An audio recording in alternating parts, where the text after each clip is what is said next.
Intelligent, interactive, and engaging conversation. 96.9 FM. The views and opinions of the hosts and guests are their own and do not necessarily reflect the position of the management and staff of Guardian Network.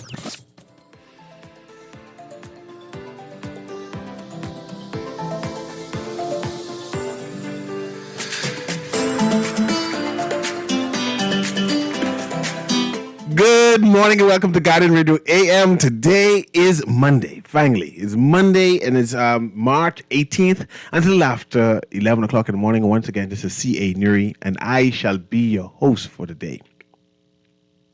I'm deliberating with Aaron now, wondering if I should have an open line on Monday, right?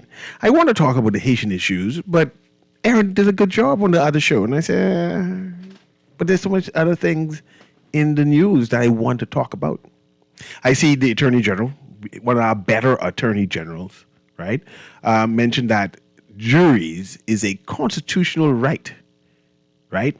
And he did that in response to a critique, a consideration on whether jury trials are obsolete in the Bahamas. I want to talk about that. Every year, published inside the newspapers is a list of Bahamians. I need to mention that I have Mr. Williams coming in today, right? David Williams. So I'm expecting him, and he shall come up shortly. And when he comes up, I'll stop and do that brief interview with him because we're promoting men's opportunity and upliftment and stuff like that. So I just want to make sure he's supposed to come in today, and I want to mention to my listening audience that I expect that interruption too. But I'll go back to the jury trial, right? Mm-hmm.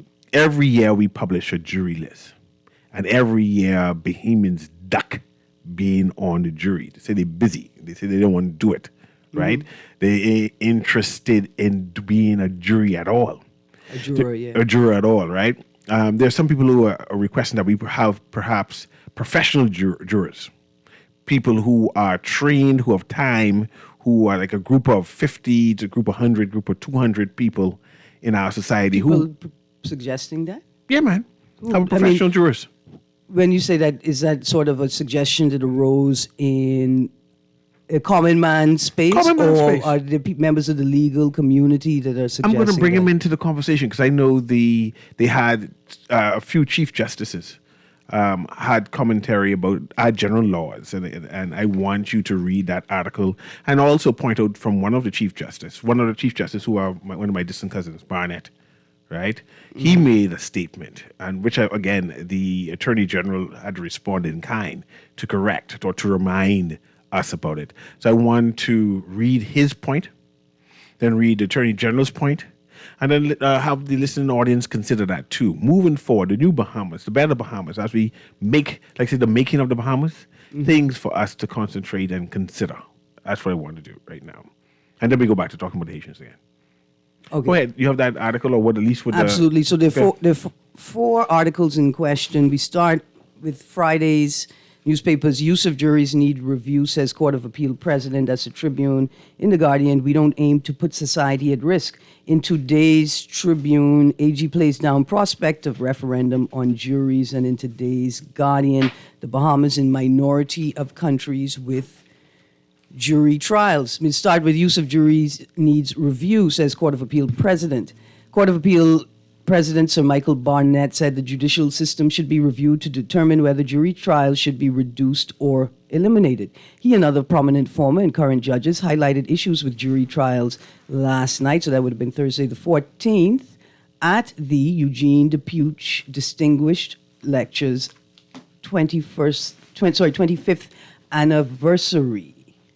So Michael said, quote, suppose you have a complex fraud case, a jury of 7 persons of humble origins may not be able to fully grasp the complications of a fraud case involving commercial fraud, etc. I'm not sure that's the best way of adjudicating that kind of dispute. We do not need to take a clinical view as to whether or not there are ways in which we can, in fact, reform the criminal justice system and reduce, if not eliminate, the number of trials by jurors and risk involving that. The Attorney General... See, I would say a pool of professional jurors. No. No? It doesn't work like that. Especially if they cannot appreciate the complexities of a particular cases. Well, first of all, I'm glad that this is a lecture and not statements emanating from the court, because we can actually critique them. I get concerned when I hear the words persons of humble origins may not be able to fully grasp the complications of a fraud case. I'll start here and say that perhaps that's not what the learned justice meant to say. What right? he meant to say then? Because Prime Minister Davis loves to tell us how he's from humble beginnings. Ingram, Christie, they all took delight in telling us as much as possible how they arose from humble beginnings. Is the learned justice suggesting that people who came into the world in a state of poverty don't have the capacity to understand things or to improve their educational groundings? And why would we just believe that poor people are inherently stupid and they need to be educated I don't to be believe sensible he members meant economics. I think he was considering of education and exposure, complex issues. Like I said, I started off by saying I believe that he misspoke, that those were not the words The right that he words, intended correct to words. use, right? Okay. But the response to that, your belief that many of your citizens are unable to participate in a jury system because their education or their intellectual capacity is so weak, right? As opposed to saying we should potentially eradicate jury trials, has anybody stopped to think, well, maybe we should focus seriously on improving the educational system because now it's impacting our ability to adjudicate cases and provide justice for people. I'm just saying, before I would take away a fundamental constitutional right, I would consider whether in any way I could improve the education system. We've been talking about improving the education system for a while. Yeah, but we haven't ever linked it to potentially needing to bastardize our system of governance, right? Like we never linked the two, although I have attempted to link, and that's another conversation. The point is, I'm troubled greatly when a learned justice would misspeak in such a way. I would hope that he did not intend to convey what his words actually convey, because the entire country is run by people from humble beginnings. That's the first thing they put on the manifesto. I was poor like you once, you know. Right? So it can't be that limits educational capacity. No problem. I'll give you that. What's right. the next article? How did the next article go? We don't aim to put society at risk. 3 former Chief Justices of the Bahamas and current Chief Justice last night rejected claims often put forth by some members of the public that judges are recklessly putting society at risk by granting bail to criminals. I'm going to continue from here. The controversial issue of bail featured prominently during the Eugene DePuch Distinguished Lecture held at Bahama. It was called Justices in Dialogue, Distinguished Conversations. Chief Justice Sir Ian Winder and former Chief Justices Sir Michael Barnett, who's currently President of the Court Appeal, Sir Brian Morey and Sir Burton Hall were the panelists, asked by moderator journalist Jerome Sawyer to address the bail issue and public concern that criminals are being released on bail. And I'm going to segue further into the article. Sir Brian, who served as Chief Justice from 2019 to 2022, noted the presumption of innocence is more than a slogan. Quote, this is an essential reality for a democratic society. So if you start off the debate by saying, why are judges letting these criminals out on bail? Right there, that's not going to go anywhere, because the fact of the matter is the so-called criminal is entitled to a presumption of innocence, and the court must regard the person in that way. So the mere fact that you are arrested does not mean that you ought to be treated as a convict. And there are the constitutional issues that have to be a concern for the judge. And so there's a far more disciplined and analytical approach that has to be taken towards bail. Close quotes. Okay. I know the Commissioner of Police ain't happy with this statement. But anyway, let's go to the callers here. Producer, patch the caller through for me, please. Go ahead, caller. Can you hear me? When they say you came from humble beginnings, simply ask them how much laws you broke to get where you are now. What? And they'll fix that. We're known for turning pirates into privateers. Good morning, sir. Yeah, good morning. But Aaron, for your previous show, you can go at a gun show in South Florida, and with $500, you could buy a weapon and sell it for 10 grand in Haiti, right? Mm-hmm. You can you could buy a key or coke in Haiti for like 15 and sell it in Florida for $30,000. So there seems to be a Haitian, American, Canadian criminal cartel that you'll be up against if you try to stop that. Okay, so Okay. you're saying that there is a criminal element that benefits from the chaos that currently exists in Haiti right now. Well, if the guy who invented a vehicle that could run off water, they got rid of him. Now you have Toyota coming out with it.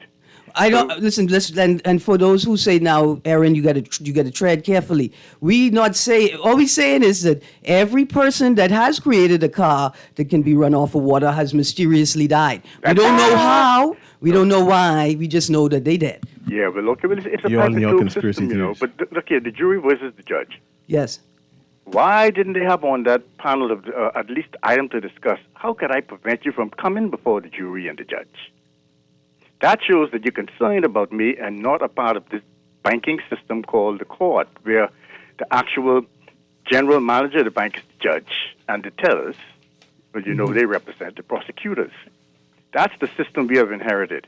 They don't want to talk about getting you out of not coming to prison or to jail. They want you to come because that's when you have to bring money to support them who dress in robe with white. Them. Thanks. Thank you, sir. Thank you very much. I want to read just quickly from the article, "We Don't Aim to Put Society at Risk." The panelists also addressed a number of other issues impacting the judiciary, including whether jury trials should be abandoned, which we addressed in the prior article, whether the courts play a role in driving social change. And I think that is the space in which you desire to hear discourse, sir. Whether the courts play a role in driving social change and the evolving role of technology in the administration of justice. Mr. Newry, there's also a really interesting article in today's paper. Government plans to use AI tools in the future. I don't want to talk about that, Aaron. I'm just saying. That don't make no sense. I'm just saying that we could barely have the lights on. if we could get a copy of the lecture, I'm hoping that it was recorded for the purpose of disseminating it, we could see the extent to which the conversation that the judges had leads into this headline, government planning on using AI. Anyway, my guest is here, but I'm going to get to this caller here and then have Dave Williams from his men group explain why he is here, what's happening, what's trending. But let's talk to this caller first, and then we'll speak to Dave right after that. Go ahead, caller. Can you hear me? Good morning, CA and Aaron. Morning. again. I believe our whole judiciary system needs to be scrapped because who issue your bench warrant to go to be arrested on a capital case? See, in the States, the police have to go to the prosecutor office to see what's the evidence. Do you have film? Do you have witnesses? Before they take away your rights, somebody who been in law school have to look at your case and say yes, arrest him. Have you ever watched Law and Order, where the police and prosecutor work together? The police cannot come and arrest you because they feel like it. They have to have evidence, film, DNA, fingerprints. Then the prosecutor say arrest him. That's why they say we have JP signing arrest warrants. Take away your rights. So I believe because in the States you don't get on a murder charge, you don't get bail. If the bail is $1 million. Because people been arrested on police feel like you did the crime, but then they do the homework and see if they have evidence and witnesses match. That's why some people get 3 and 4 bail because the judge feel like no evidence is there. Yes, sir. Do you know here if there's warrant, who issues the warrant for your arrest on a capital case? Tell me. I don't know. Okay. Because I don't know. I don't see that. To me, that's why it takes so long to do a murder case. The police and the prosecutor ain't working together. Well, it's a question to be asked. It's a question to be asked. Yes, I feel like they arrest you first, and with the VBI. Then after you arrested, the prosecutor have to go make up the case. That takes too long. You could be doing your freedom while they bring the case against you. That's why the states, when they indict you, the Fed indict you, you finish. It takes them 2-3 years of following you, where you been, doing all their violence. Then they kick your door down 5 in the morning. Absolutely. Thank you. All right. Thank you very much. All right. Mr. Williams, Yes, sir. Yes, sir. Morning to you. Morning to my good friend. pull the Aaron mic a Green. little closer to you there. Okay. And welcome again. It's always good to have you on the show. It's a pleasure that both of you always take the time to give me an opportunity to share. I appreciate that. Go ahead. What's happening? Well, what's happening is, today, as a matter of fact, a number of groups, as you know, I'm always a part of men and boys group. But it's the grip is Apostle Henry Higgins. Crime, gang reduction, intervention, and prevention. We have partnered with the International Men's Day organization, Bahamas. We've partnered with the Brotherhood, that's led by Dr. Carlos Reed. Keith Cox is president of International Men's Day, President Anthony Sands, Reverend Anthony Sands, President Fellowship, myself, Uplifting Men's Ministry, and numerous, you have Pastor Randy Hanna from the National Neighborhood Watch Council for East Street. We have Pastor Kingsley Pinder, Apostle Leroy Butler. So, but we have numerous men coming together from different organizations. And we sat down in our initial meeting and we decided, how do we reach our men? Men need a safe space to talk. And we've talked about it on this radio before. And so what we decided is that what we're going to have, we got permission from Pastor Nathan Wells from the Chapel on the Hill. He has a youth center where we can have a space where men can come out together. And I want to say, first of all, it's not a church event, so I don't want anybody to feel intimidated. But what the space is, we began last week, where men came out. We had a speaker, Apostle Henry Higgins spoke. He shared on a topic, only 15, 20 minutes. And then we sit down and we play dominoes, chess, checkers, and just have a conversation about men issues. We also had pizza, light snacks and drinks. And so tonight, it so happened that I'm the speaker for tonight. And my topic, first I want to speak from my own personal experience. Because when I see people and they always tell me, boy, every time I see you here, and you going, and where you got this whole passion for men and boys. And so I want to say to them that was born out of my own personal experience in the past, because I've been involved in men's ministry for over 20 plus years, and even now. And so my topic tonight is when men hurt, right? Does men hurt? How do we address men who go through hurt? The idea behind the forum is to have men 18 years and older. You say men's hurt? Yeah, men go through hurt and pain. I say a lot when we talk about the gender-based violence and women suffering in silence, right? But men go through the same thing. Like I say, I'm going to share a little of my own personal testimony, right? And I encounter, because as you know, I've been involved in the prison itself just for 20 years. And so just so I sit down and talk with you, I sit down and get to talk with men who have done some things. And the information that they share, right? And I'm not talking about the crime. I'm talking about the things that they go through.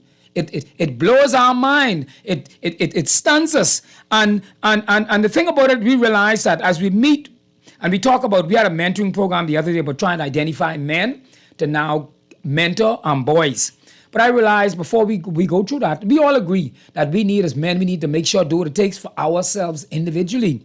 I want to share some things. I just came from a building just now, and I was very disturbed because the young man, 9th grader, and I know I'm saying this publicly, and I said, why are you not in school? Last week was the same thing. So I made a commitment that I'm going to reach out to his mother today.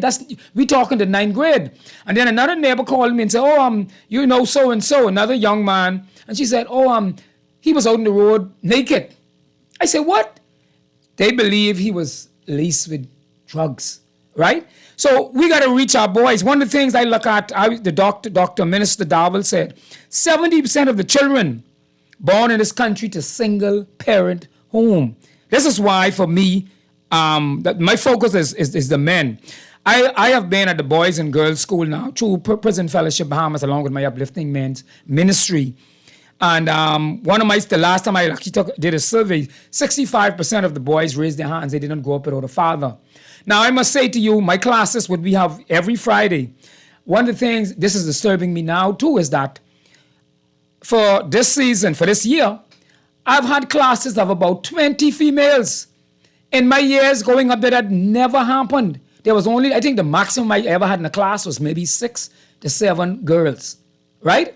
But like I say, for this year, since January, I've counted 20.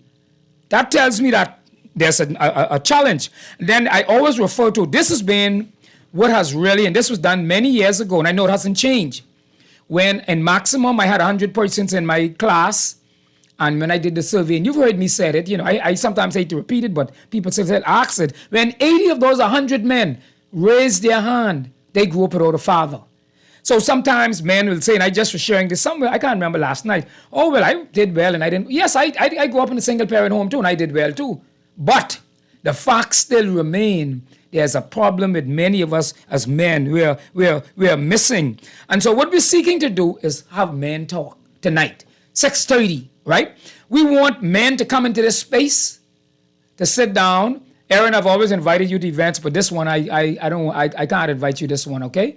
I invite CA Newry. Because we want men to come, and we want them to, if a woman come, a female come. No, she can't come. Don't change it. No, but I'm saying if women show up tonight, we're not going to say, oh, this is a man thing and you can't come. But we just want men to know, feel free to share and get advice from other men. Hey, I've been through this. I'll say this last thing.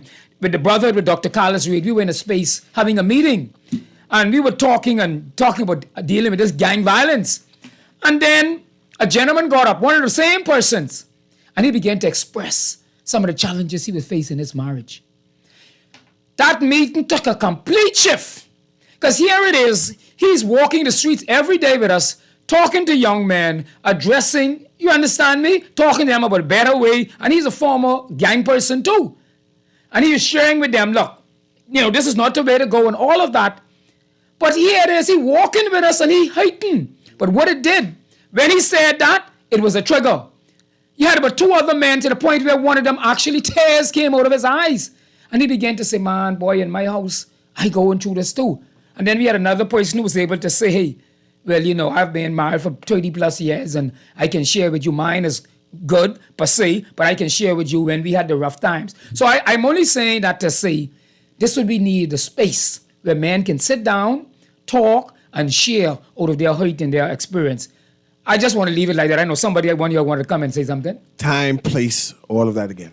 So it's 6:30 this afternoon, Chapel on the Hill.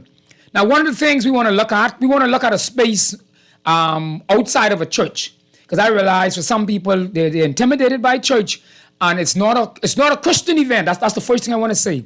So we're not seeking to get you to join a church. What we want is men come together in this space and to talk and to share your hurt. And I'm willing, right? I was thinking about whether I should do it on a Facebook Live, right? But I say I'm still praying on it so I can see what happens tonight, right? But I'm going to share a part of my story and my experience, and I'm hoping other men can be vulnerable to say, hey, this is my story. This is how I got through it, how I got over. And when somebody else shares, someone would say, well, you know what? I'm going through this too. Or I might not have gone through that, but I went through this. And what it does, it helps. It's a healing cycle. It helps the healing. And I want men all over Nassau to come out, cost you nothing. We will provide the refreshments. And let's sit down and talk and share the hurt. Do men hurt? That's the big question. And if they do, how can they start the healing process? How can they get the help process? And before you go, you believe that Bahamian men desire to share their story? To answer you, it is not something that happens every day. And I believe this is a part of the reason why we have the problems and the challenges. Because in a group I was in, and they were sharing the information back and forth last night, and someone say, oh, they go in the bars and whatever, right? And they talk, as men talk in the bars and the barber shops and all of that, right? And this is why we want to create this space, the various organizations coming together so men can share and feel safe, right? We agreed nothing is 100%. And maybe that's why we should not have no Facebook, right? Right. But what we want is men to feel comfortable, to sit down, to talk, and to share, right? That's the space. So yes, man is not known for that. Women talk more frequently, and more with other women. And we're hoping that this could at least be the catalyst that starts the change. The narrative could be, let's talk. Good. We're going to take a break now. I appreciate it. And remind me of the places. I want everyone to come. So that's why I keep want you to remind. Okay. You're going to be the keynote speaker for tonight. Yes, for the night. 6:30, Chapel on the Hill. 6:30, Chapel on the Hill. That's right off the Tanique Williams Darling Highway in the back of the party place. It's a youth center. It's not in the church. They have like a youth center. We have the dummy nose. We have the backgammon. We have the chess. We have the pizza. We have the sandwich, the chips, the drinks. Of course, soft drinks. We're inviting you to come out and be a part of it. Good. That's Dave Williams. What's the name of your organization again, Dave? Well, GRIP really sponsored it, but they're partnering with the Brotherhood, my ministry, Uplifting Men's Ministry, Prison Fellowship Bahamas, Pastor Randy Hanna, Leroy Butler, Kingsley Pender, various men's group who are part of that organization coming together, all of us. So it is not churchy, no denomination. It's men coming together in a space. We invite the Rastas, Israel United in Christ. We're inviting everybody as men to sit down and let's talk. Good. Let's talk tonight, 6:30 tonight, Chapel on the Hill. And we're going to take a quick break here, and then Aaron and I will continue our conversation on what's trending into the news. That was Dave Williams, and this is Guardian Radio AM with CA Newry. We will be right back.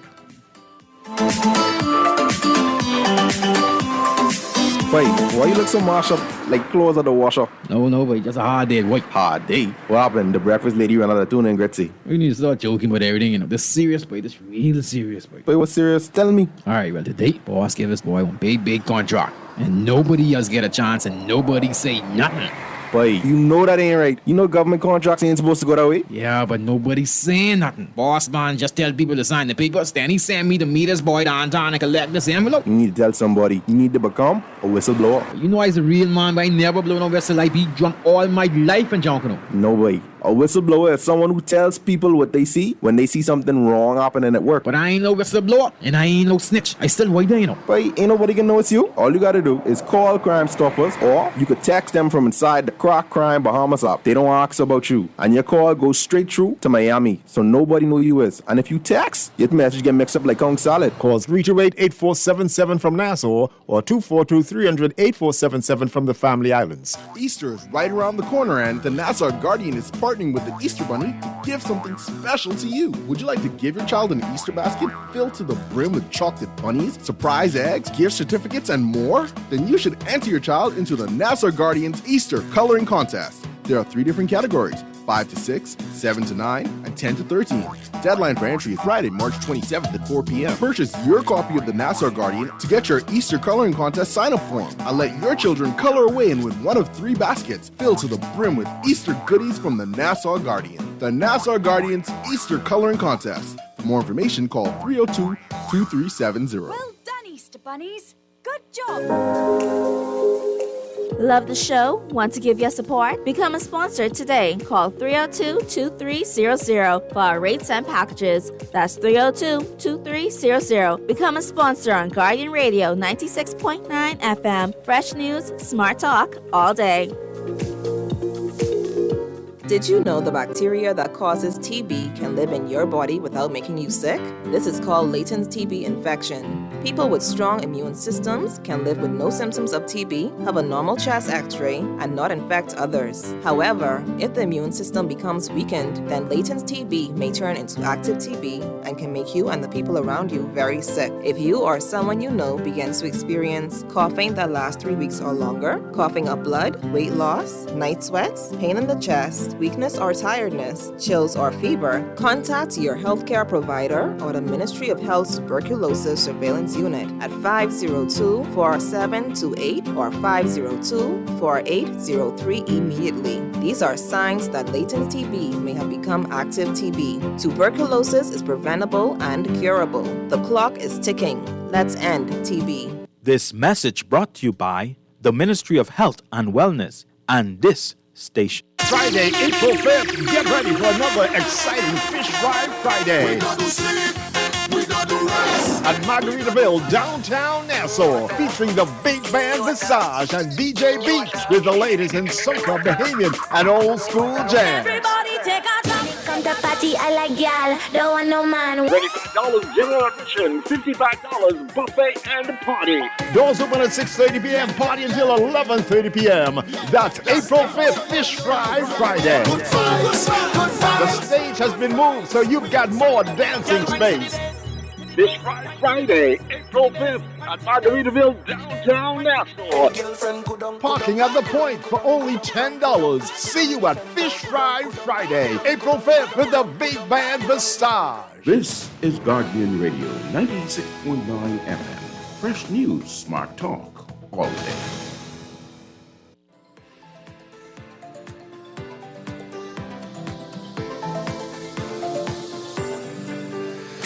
And welcome back to Guardian Radio AM. This is C.A. Newry. We're continuing our show today on what is trending. It's now 11:39. And I know on Aaron's show, On the Clock, we were talking a little bit about Haiti. And I get a text. Good morning, Mr. Newry and Sister Green. Haitians never took over any RBDF ships. It was Hondurans. They seized their own fishing boat with 3 RBDF boarding parties. That's a whole different scenario. That's when they kidnap Defense Force officers to take them all the way to Honduras, and we're negotiating to get back. I was talking about when we were dropping off immigrants back to Haiti on the boat. And people said they ain't going no place. And they took anyway. I said, someone from the Robert Hams Defense Force, or former member, need to call and text and mention that story, because half of these stories we tend not to know. Not even the one with the Honduran issue. It's not public. Just these things happen. Only that which is politically expedient makes it to the surface, Mr. Newry. Yeah. I'm just concerned that we're going into a war zone, right, with gangs delivering 100, 200 Haitians or migrants, in this case, who don't want to be returned. And the Defense Force boat have, 25 people? Right? You know what could happen far from home.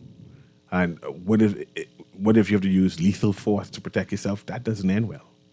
No. Wait till things settle down. In fact, I believe that our government, the Minister of Immigration, the Director of Immigration, needs to declare to their membership, we are not, what do you call it, restraining, teening, whatever that is. When you stop them on the street, what do you call that? Interdicting? Yeah. Entertaining. Interdicting mission, maybe. Anyway, we're not stopping migrants. We're not putting them inside the detention center. We're just putting those people we find on the high seas in the detention center. And hopefully we don't do that for a long period of time. Because, imagine keeping them there for a year. Imagine sending them back to a country that's so unstable that you yourself, i.e. the government, say that it requires external support. You can imagine if the Bahamas devolved to a place where some foreign country says that we need foreigners to come in and stabilize the Bahamas. Well, we need to make up our mind what we want to do. And we have a migrant problem.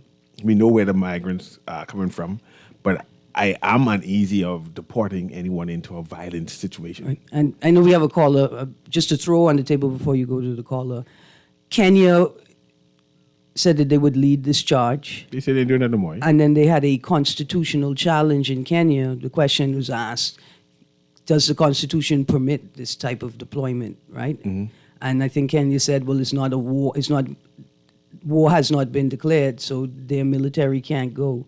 I think they're in the process of negotiating determining whether police officers can go. The question I have before we go to the caller is, has anyone offered a constitutional challenge or a review let things happen, to determine whether we are breaching the Constitution by deploying these officers in this manner? We found out from the Minister of National Security that there will be Marine forces. Technically, they'll be doing what they're doing now, which is policing our borders, I guess, more in international waters, I assume. Right. Then the question, will they be in Bahamian waters, will they be in international waters, or will they be in Haitian, Hispaniola? And I noticed that no one territory?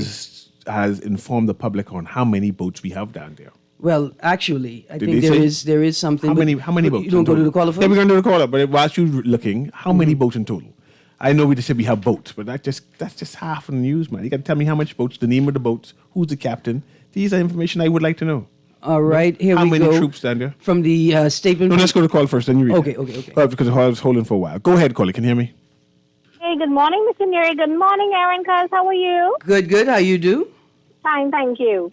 I have a question. The boats that they are catching now, the defense force are catching now, why are they bringing those persons back here? I mean, shouldn't they just allow them in and follow them or whatever? But why bringing them here? Why not just get them back from where they need them? Because eventually, at this rate, the detention center is going to be overcrowded. And like they say, they don't know which in that bunch is from the prison break. So why bring them here versus just get them back from where they need them? I think there was a time we tried to tow one of those boats before, and the boat capsized, and scores of people died, or a few people died. We have a duty of care for anyone in our care, right? So imagine you return the boat around and did not secure the boat in terms of having food and water there, making sure the boat does not have leaks and flooded and some kind of tragic event happen. We have to control the situation, and we can't afford any international fiasco and say, well, we didn't do our duty of care to make sure that the people who we are trying to protect and help did not hurt themselves. Understand that. Okay, now, in terms of them saying that they can fix it, right? I don't want no outside help. I don't see them fixing that without outside help, because it seems like, I'm sorry to say it, but it seems like, the only drums that beat in Haiti, from I know myself for the past 60 odd years, is war drums. Even if it's only internal, it's still war drums. I see them fixing that without help. I mean, come on, internationally, and then everybody like to say, oh, it's this one's fault, it's that one's fault. How long will you sit down and blame the next man for your problem? Have you try your best to work it out, cousin, or find ways to override that? Cousin, have you ever read the book, The Black Jacobins? Sorry, Jacobins. No, I British. I won't change it up. That was written by a Haitian gentleman was called Resurrect. No, it was written by C.L.R. James, right? I forget. I think it's written by C.L.R. James. In that book and in many books, they will tell the story of how Haitian rebels, revolutionaries, Haitian citizens, Haitian people, they outmaneuvered the Spanish, the French, the Portuguese, the British, the Americans by playing them against each other. Mm-hmm. Right? So I don't think it's fair to say that they cannot solve their problems without outside help. I think we can qualify that, right, with using history to provide context. But didn't the history prove that it was still war in order for them to get to where they were? No, what the history proves is that even though Haiti was able to free itself and rid itself of oppressors hundreds of years ago, those same oppressors have possibly they committed themselves to taking Haiti back and have been working actively over the last few hundred years to return Haiti to their hands. So that's why I admonish. But every time we look at it, we don't see for me, on the outside looking in, I don't see these international hands at play. You are there, they are there on the ground. They can see. So if they keep saying we can fix this, then why? And for those who know about the outside help and those who are fighting to work it out themselves, why can't all of them come together and see one thing? This is what I was telling somebody on the show last week. I said, everybody, Mr. Barbecue, is not the fan of everybody. So once Mr. Barbecue gets what he is trying to achieve, there will be war against them. So there will always be war against one or the other. So even if Haitians try to fix it themselves, I don't see it being done. As long as they've been battling, it seems like battle is all they know. I'm sorry, but that's how I'm on the other. It's definitely not going to be a quick fix. It's not going to be a quick fix. It's a long haul. It's going to put some shoulders to the wheel and some heavy lifting. And they now need to say, hold on, if we don't want no outside help, stand up and talk to the people and say, okay, this is how we want to do it moving forward, knowing that, yes, there's going to be some pushback, but I'm assuming most of them will be for that. But I want to You make understand this me? But point. It seems like everything they want to do, they started off by war, and they don't know nothing else until the war simmers down, and then whatever they want again, they started up by war. That's how I see it. Thank you. I want to make this point. It's only Port-au-Prince that is under siege, The rest of the country is doing pretty well. They have tourism, they have business. If you check the ones that are leaving, they're not from Port-au-Prince. Mr. Newry, though, pause. But caller, pause for a second. Pause. I just want to interrogate what, and thank you very much for the call. Thank you very much for the call. Mr. Newry, see, here's what I'm saying. How could, on one side of the island, the Prime Minister couldn't come back into the country, right? The airport is shut down, right? We're sending troops to blockade.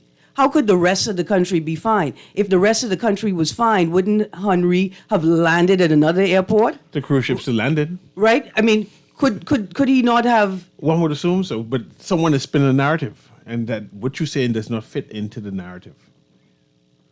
I mean, I think the narrative doesn't fit into the reality that many people are seeing and experiencing. Where are the cruise ships docking? The cruise ships are still going, Aaron. Where are they docking? They still have tourism. Commerce is still happening. They go. Tourist ships go someplace. So what an important point. I know we're almost out of time. What an important point to make, that as long as the economy is running, as long as investors are making money, everything is fine. But how could that be so if your prime minister said, look, I could resign. I couldn't enter the country. I was in Puerto Rico. I couldn't enter the country. Canada, the U.S., France, Germany, Sweden, Norway, the United States of America, Britain, UK, all of these people couldn't figure out how to get Henry into the country, but the cruise ships could figure out how to get into the country? Someone spinning a story. Let's go to the caller stem here as our last few minutes. Go ahead, caller. Can you hear me? And then I get back to the question you asked me before the caller. Go ahead, caller. Can you hear me? Good morning. Good morning. Good morning. 3 very quick questions here. First and foremost, we all understand that section of Haiti is in peril. How big is, I'm pretty sure with all the parishes or whatever it is that they call them, the districts. I think that's what Louis called them. I'm pretty sure that they have police forces in all of these districts. We're not hearing whether those police forces in the many districts are coming together to help quell this problem that is in Port-au-Prince. That's the first thing. The second thing is, does Haiti have a marine division of their law enforcement where it applies to ensuring that these vessels leaving their ports are being investigated to find out who's on these boats and their destination? And my third point here very quickly is, so sad to say this, but it reminds me, I give the analogy of Iraq and Iran. All they do is war. I mean, how are you going to bring peace to these persons who only know war? You don't think that after you try to broker a deal to bring peace, that war is going to break out again sometime in the not too distant future? These things we have to look at. And lastly, we are attempting to resource our people there to help in this quest. When our own country is at peril, we're trying to guard our borders. I mean, how can we go out and help other people when we can't even hardly help ourselves in this regard? But thanks for taking my call. That's just 4 things to consider here. Thanks very much, Chef. And I need to say that we still need help. Well, listen, I was in Ireland in 1998, Easter weekend, when the peace deal, when the truce was solidified, when the peace deal was signed. It's possible. It's possible. Right? The second thing is this.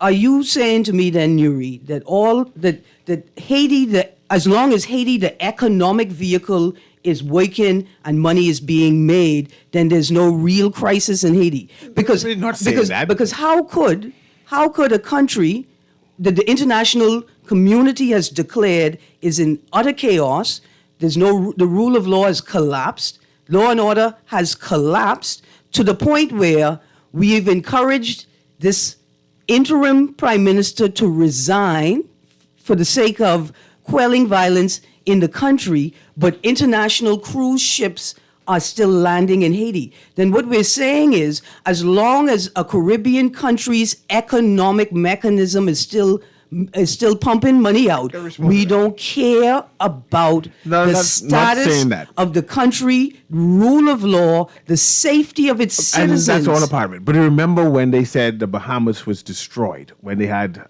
hurricane, what did the hurricane go on, mash up? Dorian, right? And it was Abaco, right? And we was trying to explain to them, the Bahamas has 700 islands, we have 25 islands, and the capital is still there. The same way that they have Port-au-Prince is the place under siege. Someone needs to tell the narrative about the other parishes or the other settlements on that island. Is it that bad? I'm glad you said that, Mr. Newry, because I was about to ask Bahamians if they see the similarity, right? If they see the similarity is in what is being revealed in Haiti and what we're experiencing in the Bahamas, right? That once the economic model is fine, once investors have confidence that they could continue making money, there's nothing to see here. We concern ourselves not with the people, for the country is a plantation and not a nation. So we don't need to concern ourselves with them. And do Bahamians see the same thing taking root in their own country? Because surely Dorian impacted the entire Bahamas. The entire Bahamas is still living through the consequences, right? The aftermath of Dorian. We're all still paying the same taxes, right? And so I think that that narrative is extremely dangerous, and I hope that we don't ever see it come to fruition in the Bahamas. The lovely plantation that it is. Let's take this caller right here again, okay? Go ahead, caller. Can you hear me? Go ahead, caller. Can you hear me? Good morning. Good morning. How are you doing? Good, thank you. Good. Could I speak to Mr. Newry? I think he's on air now. I am on air still. It's his show, sir. Oh, hi. Hi. Mr. Newry, this is George Wilson. How you doing, Mr. Wilson? I'm fairly well. Look here, The Guardian published an op-ed from me on Friday. Right, somebody was directing me to the Tribune. I guess that's why I couldn't find it.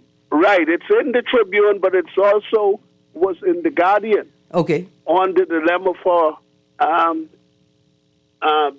it was in The Guardian and the Tribune the same day. Yes, sir.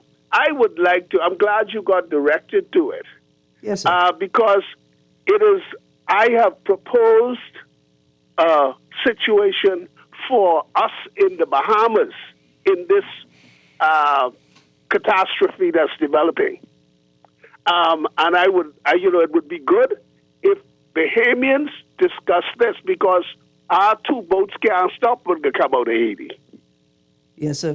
But I'm listening, but you can continue with that, please, and look at the article. It was in The Guardian on Friday morning. And bring it in, and we'll bring it into the conversation as we continue it. I just got a text. Okay, I will listen to you. Thank you, sir. Thank you, Mr. Thank you. I guess I got a text here letting me know that a cruise line suspends Haiti stops. To give some detail about Royal Caribbean suspends visit to La Bade, Haiti. So that's interesting. So it looks like they are canceling. Right, and in the statement from the Office of the Prime Minister, he uses the words, "We cannot absorb," right, this many people. I'm going to read from that very quickly. The Prime Minister says, at the Summit of Americas in June of 2022, which took place in the United States, 21 countries in our hemisphere signed an agreement that included a commitment to receive refugees. I did not sign this pledge, and I continue to believe this is the right decision for our country. We Bahamians are compassionate people, but we simply cannot absorb additional burdens or security risks at home. So, that's a plan I've been talking about, or been trying to talk about with various local stakeholders for over 2 years, right? It is the America's companion to the UK Rwanda migrant plan. Biden referred to it as the lily pad plan, right? The Biden administration referred to it as the lily pad plan, where 22 countries signed on to be able to use their countries as lily pads, where migrants that are detained at sea can be held until they're processed. We determine the nature, the reason for their travel, and or for the duration of the time is required to return stability to their land of origin, right? And so we can pick up migrants. We don't have to detain them here. There are countries that have signed on to this 2022 Summit of the Americas plan that are being resourced and supported by the more developed countries in the Americas to provide a safe space, humane space for these people. But when we read that the Prime Minister is saying the repatriation of individuals aboard those vessels will be conducted in a manner that prioritizes the safety of our officers and respects the human rights and dignity of the passengers. Where are you repatriating them to, sir? Why are you repatriating them to a zone that you yourself and our government, in collaboration with other regional partners, have declared a war zone so that they could go in, or declared a war zone and recognize the need for transitional we don't external plan to repatriate them, Aaron. That's just talk. We don't plan to repatriate them. Anyway, it's now 11:59. Yes, sir. Thanks very much for entertaining me, Aaron. This has been Guiding Radio the AM with C.A. Newry. We'll be back tomorrow to have another lively and provocative conversation, right? I coined that from somebody else. I wonder where I get it from. Anyway, have a wonderful day. He was a pirate, eh?